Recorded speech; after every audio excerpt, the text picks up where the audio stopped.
Nabayise okweyambisa emikutu gino okwogera ku nsonga 3 mu bufunze. Esooka sifunanga mukisa mutongole kwebaza na kulisaayo bannayuganda bonna ku lw'amaka gange ku lwa bannamasaka abatwegattako nga 21 mukulu gye twategeka okwebaza Katonda ate n'okumusaba. Abantu abatwegattako nga bannamasaka bantumye okubeebaza ate n'okubasima ddala okuwaayo obudde bwammwe ku lunaku olwali oluzibu lunaku lwa kukola ate abaatiniga engendo nga situbawadde transport twebaza omutima ogwo ogw'obwa Sseruganda obwa nnyinoomu tugwebaza era bansabye bagambe n'okubasaba mugukuume.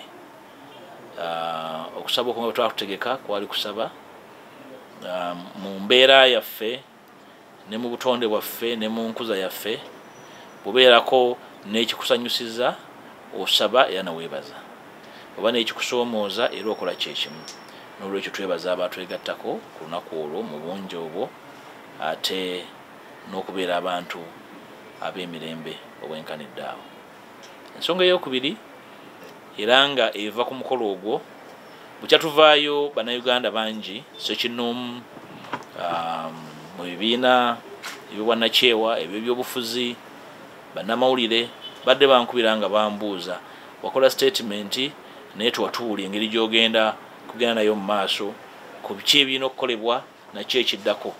Ensonga ya kiki ekiddako ndowooza yebadde kutaakati kyenjala okubagamba nti bukyanvaayo nagenda mu maaso jatumala omukolo ogwo nagenda mu maaso okusinkana abantu bangi ndowooza buli lunaku nsinkana abantu ab'ebika ebyenjawulo ebisukka 10 buli lunaku olukya naye nga ndi mu kwebuuza si kwebuuza ku lwange nti nyina kyempisaawo naye okwebuuza kubanga obuvunaanyizibwa bwe nnyina mu makkati g'abannayuganda mbumanyi era mbutegeera bulungi ate sinze nabwe essaamu bwe babunteekamu okwebuuza ku biki ebisoboka.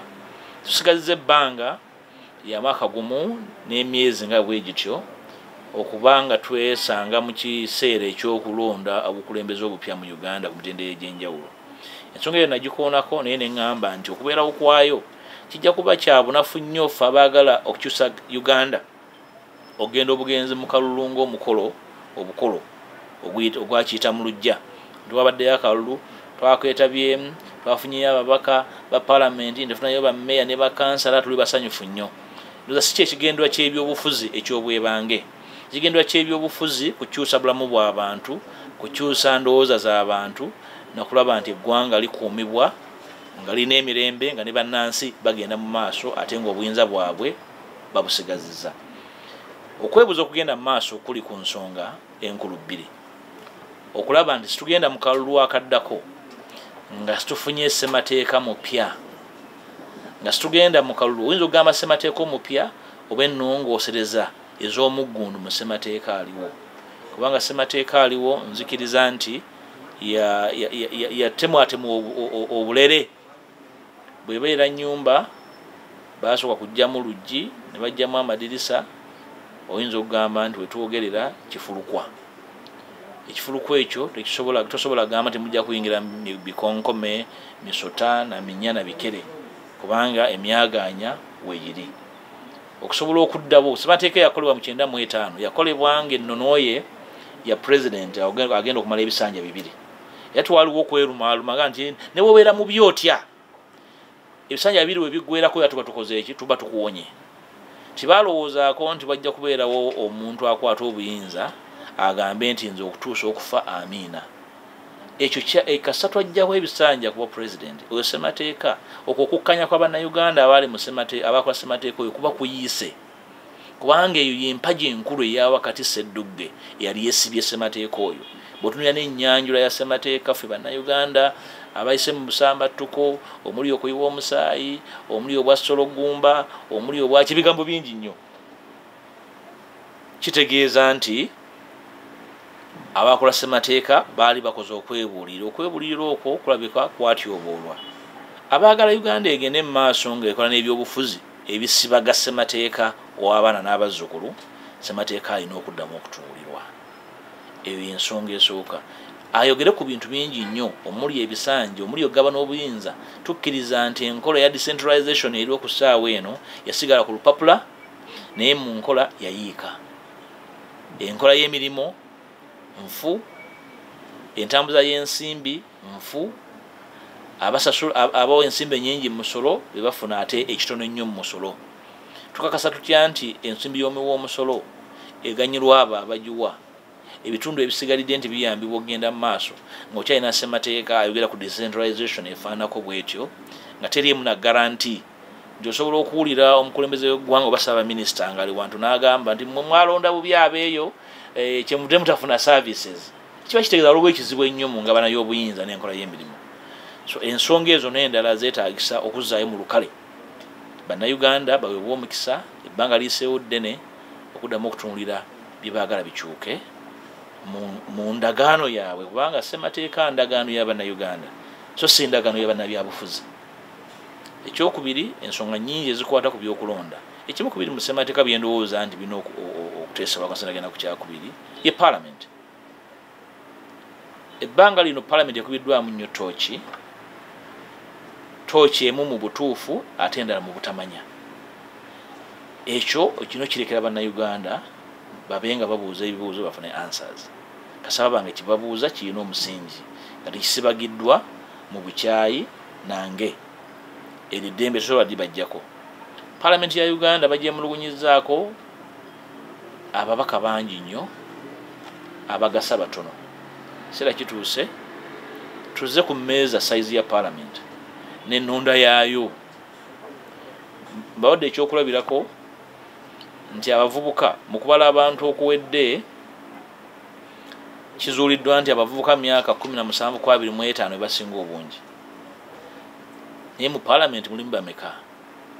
Mu constitution eriwo n'enkola eriwo abavubuka osobola bawaggala nti ababaka 5 bana abava mu buli kitundu ate n'omuwala owa Uganda yonna. Kiba kitegeeza nti abantu abasinga obungi ate bakiikirwa kitono. Mu nkola ennuŋŋamu singa ababaka balondebwa okusinziira ku bungi gyetuyita proportional representation tusobola okukola etteeka eriwaliiza buli kibiina okuba ne percentage y'ababaka nga bavubuka. Mu nkola ero tusobola kiwako garanti n'abakyala bwe batyo. So ndowooza okubaganya ebirowoozo debate ku nsonga ya Parliament nga bwefaanana ne baani abagirimu yalwawo dda. Ababaka b'amagye bakyakola ki mu Parliament? Ezo ensonga zeetaaga zikubaganyizibweko. Kujje gyetwogerwa eritugambibwa nti kali liri professional abaka bakyakola mu ki. Lwaki b'amagye? Lwaki si ba prisoners? Lwaki si ba police? Lwaki si ba LDU? Bwe tuba bakunyweza demokrasia agoberera amateeka ate nga tugamba nti tulina civilian government, eyo debate ereetaaga ekomewo. Parliament erimu ebintu bingi nnyo ebyetaaga okukyusa mu ngeri gyerondebwamu n'engeri ababaka gye bakiikirwamu. Waliwo n'abalina ebirowoozo nti Parliament tutuuse tube ne Parliament 2. Parliament eyawamu ey'abangi eyitibwa Lower House ate ne Parliament enkulu eyitibwa Upper House oba Senate. Era bawa n'ebirowoozo nti Parliament Senate ebeeremu ababaka nga 39 bokka nga bakiikirira districts eziri original ezaaliwo wasuna bakola ssemateeka wa 95. Ensonga eyo eri mu ddiiro naye eyogerwako ku platform ki? Tujogerereko mu birabo bya Mwenge, tujogerereko mu tax park. Debate eno erina okujja kubanga tubeera wano mu Parliament n'owulira ababaka ba Parliament nga bali mu kkayanira ensonga z'ensalosalo z'ebyalo. Bwebeebeera ne Upper House mu nsi ezimu esobola okukola ku nsonga za equalization, regional, sub-ethnic and group issues nga zeeriko. Eyo debate ejja ddi ne tugamba tusale Parliament eya wansi tutekewo Parliament entono eya waggulu. Abalala abaagala ebyobufuzi ebyobukiise bagende ku regional governments. Giyite nga bw'ogyagala. Osobola ziyita counties, osobola ziyita federal states. debate you know kujja simanyi lwaki bannabyabufuzi bagyewala nga bagyogerako bwogezi mukama na kuyita buyisi mu lujja. Ekigendo ky'ebyobufuzi kukyusa nsi kukola kituufu kugolola bisobye nyina okulowooza nti ebintu bingi bisobye emyaka egiyise egisukka mu 3 omulembe guno gulina okufuna consensus empya singa oddayo ku bantu abakola ssemateeka wa 95 oyinza okwesanga nga 3/4 tekyaliwo eyali consensus yaabwe kwali okukkaanya kwabwe mu 95 okukkaanya kwabwe omulembe guno kwekuliwa yensonga lwaki twetaaga ssemateeka omulongoose ayogera ku ddoboozi eppya enkola empya n'ebintu ebipya okusinziira ku ki ebiriwo. Roolo y'amagye mu kulonda amagye gakola ki mu kulonda akakyoko ebyokulonda kateekebwawo katya mpulira n'abagamba nti ensonga zino nkulu nnyo naye obudde bugenze eno endowooza ya bunafu obudde tebusobola kugenda nga oyagala kukola kituufu obudde busobola kugenda nga tolina mutima gwagala kukola kituufu obudde bwe buli olwo n'abogera ku ssente teziriiwo ne ssente weeziri bwe basobola okufuna obukadde 3 obuwumbi 3 ne tubuwa omuntu omu agende atereze bizinesi ye basobola kunoonya buwumbi 5 kukola amateeka aganaakuma abaana n'abazzukulu n'okusigaza essuubi ly'abannayuganda nti Uganda ejja kukyusa obukulembeze esigale ng'etambula nga tewaliwo mbeera yonna yaddukadduka. Mu kiseera kino tetusobola kugamba nti tugende mu kalulu kubanga tukaagala nnyo nga tukatwalanga mukolo nga n'ebizibu ebyaliwo mu kalulu akaggwa tebinnaba kuvaawo ng'ekibuzaawo bantu. Njagala kubategeeza nti nawandiikidde dda sipiika nga mujjukiza paalamenti bye yasalawo nga nkyali loopu ku bantu abaabulawo abantu abaabuzibwawo ensonga ezaali mu kutyoboola eddembe ly'obuntu ku myalo ensonga z'abasibe abali mu makomera nga tebawoza mujjukira bulungi paalamenti yatuula n'esalawo eggoye ku nsonga ezo mu motions 3 danaita ku floor ya paalamenti.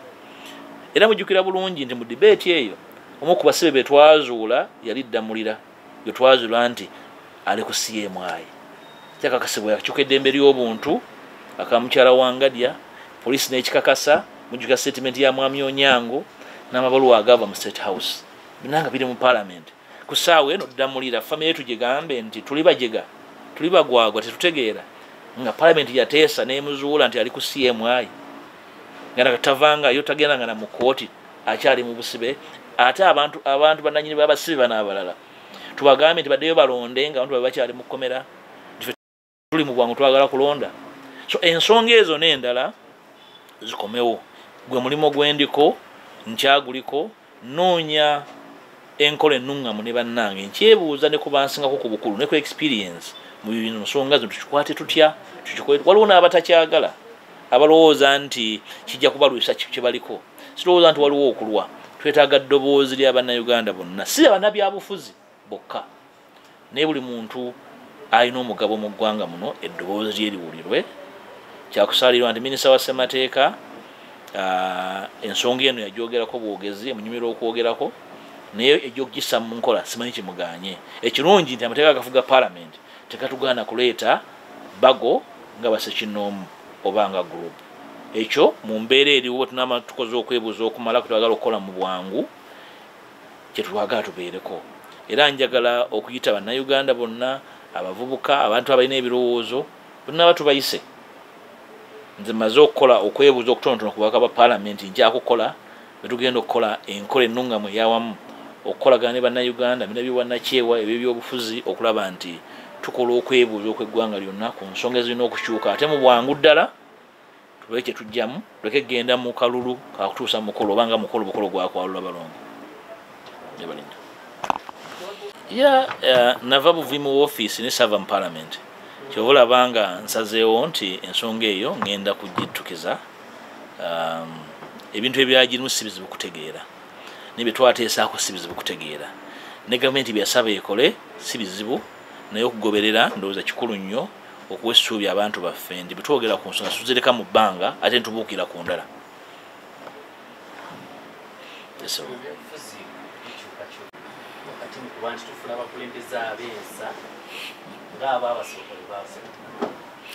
Ensonga eyo nkulu yasimba naye obweyamu eri abavubuka ebbanga eriise tujja kwongera obbawo obudde naye okusobola okukola ekyo tosobola kikola mu ngeri yakiyita mu lujja nti gundi nkusanze jangu nkwe mentorship. Weetaaga platform, weetaaga omwaliro omutuufu ate oguli stable. Ndoza tusooke tukumeekume buli enkuba gwekuba abasaasaanye tudde mu kasolya kamu. Kyangu okukola nga muli wansi wa kasolya kamu, kizibu okukola nga buli oli ali ku lubalaza lwa ssubi, olala lwa ttegulo, omulala lwa bbaati, endala ya bitoogo. Tusooke tunoonye platform emu kwetusobola okwogerera. Ekyo kyangu okukola ate kirungi nnyo, kya bulabe nnyo okubeera mu bukulembeze nga bw'otunulira emabega olengera kooti yo tulaba bakuvaako mabega, ate nga bakuvaako emabega bategeka ekimala, bategera n'ensonga enkulu, so si motivation ya byabufuzi naye okutegeera obuvunaanyizibwa bw'ebyobufuzi. Ekisooka kya bulabe nnyo oli okugamba nti byamutama, bebikutama n'olagawa. Ekibi ky'ebyobufuzi ne biba byakutama era bikusanga. Bw'ogamba nti kangende nkole bizinesi yange nsuubula obuwunga ne kasooli era oba oli awo musolooza ng'akutuuseeko, naye ng'asaliddwawo munnabyabufuzi n'ebyobufuzi by'otayagala. So buli muntu abeere interested. Let everybody be interested. Okubeera interested kitegeera nti ogenda kwesimbawo, naye okumanya nti eddoboozi lyo lirina okuwulirwa ate litegeerebwe. Si buli ali interested mu byobufuzi nti aba interested mu kwesimbawo, naye aba ne interest okubuuza ebibuuzo, okubeera nga citizen ali civically competent and participatory, okwetabamu, okwagazisa abalala okwetabamu, ate n'okubaako kyokola okulaba nti ekikolebwa kyekituufu. Ekyo tulina okukikola. Ekyokubiri, example ye Kenya nungi naye ebyafaayo byaffe n'ebya Kenya birala. Bannakenya bakola ekintu kimu ekibayambye okutuuka we bali, nti basobola okufuna obusika succession. Bukya bafuna obwetwaze, bakola succession, baava ku Kinyatta ne bajja ku Moi. Transition okuva ku Moi yali yakaleega bikya, naye baaluma obugigi ne bagiteekawo, n'abazze baddako bakibaki n'abalala. So bibayiseemu bo bibasomesezza nnyo. Olw'okubanga tutambulidde nnyo wansi w'obusibira mu bbwa, ebirowoozo bya bannayuganda bangi ku byobufuzi byafonda. Buli gwaffe ababirimu wakati n'ababirengera obulengezi okusemberegana okutula ku mmeeza emu twogere ku bye tutya, kubanga ekizibu kya bannayuganda ekisinga obunene kwe kutya okwogera ku bye batya nga balowooza nti banabyogerako bijja batuukako. Ekizibu ky'okutya kye kino, okutya n'ekyotya era kikutuukako. Okutya kitegeeza nti byotya tebijja kubeerawo, so ne bwotya otiira bwereere. So it's very important that citizens confront their fears with the candidness, with the firmness, bisobola okuvaawo. Mbeyanziza eza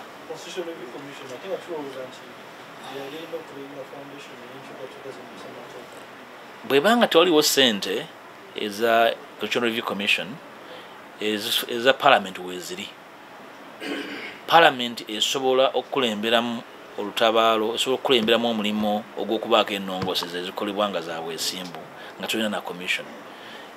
Ez'obutabaawo ng'eza Roko weeziri, eza Pineti weeziri n'endala ez'ekyonoonere, ekyo kya butaliimu. Naye nze nkakasa nti Parliament nga ekozesezza obwegendereza, nga kyeyagala okukola ekitaddeko omulaka, ekiwadde omutima, ng'ekikoze mu kwagala eggwanga. Obudde bwe tutambuliramu emirimu gya Parliament bumala bulungi nnyo mu komiti ez'enjawulo.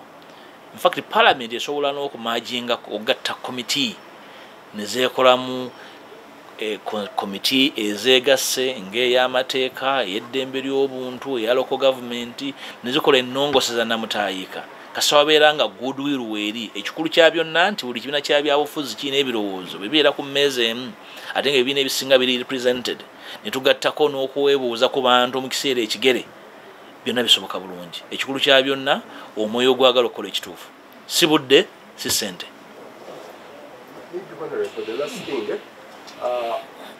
At the end of it all, we hope that these discussions are going to be held in Parliament. And Parliament of late appears to have been blackmailed actually by the Fountain of Honor. wherever he goes, he says, you know, those people. So, do you think anything good coming out of this house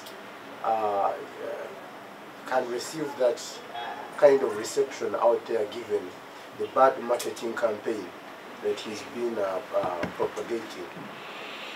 The redemption of Parliament and its image attendant to it is a duty of all that are part of Parliament. Members of Parliament, leadership of Parliament, staff of Parliament, because Parliament is a derivation from society, and therefore it mirrors, and it must mirror, the aspirations of the people, the frustrations of the people, and their desires. So there's no amount of blackmail that should deter Parliament from executing its mandate.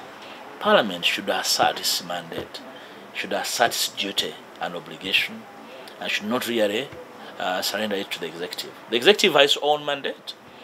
Parliament has a duty to assert the fact that even when there is a considered mistake by Parliament or the Committee of Parliament, that should not really blur the duty of Parliament to citizens and posterity.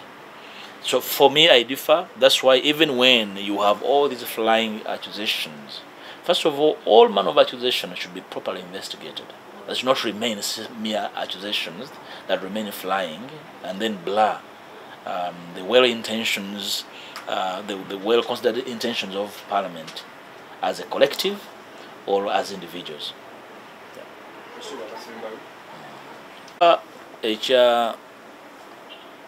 Roadmap Electoral Commission. Electoral Commission is subordinate over a corridor wansi wa executive. Kyokka ne Parliament eyinako obuyinza. N'olwekyo ekyokufuma kwa roadmap tekijjawo birina kukolebwa. Roadmap eyo tevudde mu ggulu n'egwa. Ekoleddwa bantu, era abantu abo abagikoze bwe babanga kitundu ky'abo abaagala Uganda ebeere n'emirembe, era bannayuganda bawuliziganye, n'ebyo ebikoleddwa bisobola okuvunjagibwa n'ebigattibwamu ebyo ebirina okukolebwa. Roadmap eyo esobola okubeera kitundu butundu ku ebyo ebirina okukolebwa, nti kino kigenda kukolebwa naye nga kinaba kukolebwa kino kisookewo.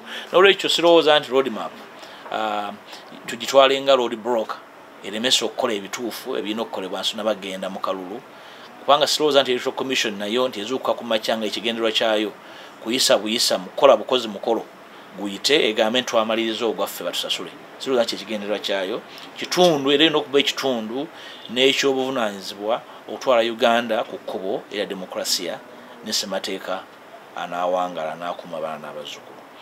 Ensonga y'ebigambo bye nayogera e Masaka, sirowooza nti bitutwalira obudde bungi. Ebyokukola bingi nnyo. Saagala nnyo kumala budde nga njogera nnyo ku bye tutakkaanyaako. Bye tukkaanyaako banga Bannayuganda bye bisinga obungi bye tutakkaanyaako. N'olwekyo njagala tumalireko obudde. Biyambe buyambi, ebigambo biyambe buyambi buli alina kyayagala okukola ategeere obuvunaanyizibwa bwe ku level eya waggulu.